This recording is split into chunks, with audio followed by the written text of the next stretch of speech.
You talked some years ago about coming into the boxing business. Is that still a possibility?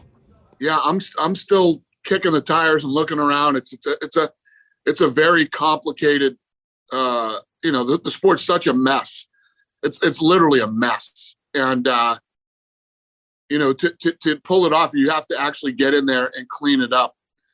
And I've been working on this for years, and I don't know. We'll see what happens. When you did the fight with Showtime, the collab with Showtime, when Conor fought Floyd, I always think back to that time when Conor walks up on stage with the microphone and goes right over to Espinoza and just starts calling him a weasel right to his face. Was there any part of you that was like, I guess Espinoza, I guess you have to punch him in the face because you can't possibly just let this guy disrespect you? And it's like, it was the most awkward thing ever. What was going through your mind when he was doing that? And did you know he was going to go after Espinoza? What's up, Espinoza? You little fucking weasel. If there's ever a man that looks like a weasel, that's fucking it.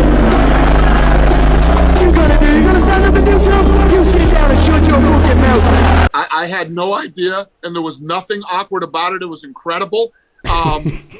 Conor sniffed that guy out in one day. We had a stop up in I think we went to Montreal. Yeah. We were in Toronto. We were in Toronto. Oh, yeah. Then I think it was the next one. By the next one, he had figured that guy out. And has there ever been? Could you have nailed it any better? Yep. Not only is he a weasel, he looks exactly like a weasel, and it's the perfect nickname for that guy. It's incredible. It was the highlight of that whole promo tour to me. I was like, man, that was, like you said, he figured him out right away. It was like, look, damn. I just finished complaining about one-sided fights. That's one I enjoyed. I love when he turns around and says, what? You're going to do something? Out there and shut your fucking mouth. Yeah, that was it was brilliant. That was pretty damn good. That was pretty good. And there's been, better than anybody knows how fucking dirty the fight business is, man, and how everybody's just, it doesn't take much to get somebody to cut somebody's throat in the fight business. But there's been a lot of fighters that have been incredibly loyal to me, and I've been incredibly loyal to them.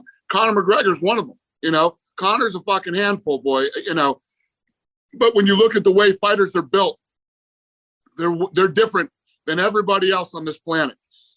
But the Ronda Rouseys, the Chuck Liddells, the Matt Hugheses, Conor McGregor, there's a lot of, and I don't want to not mention, people, but there's been a lot of fighters over the last 20 years that have been very loyal.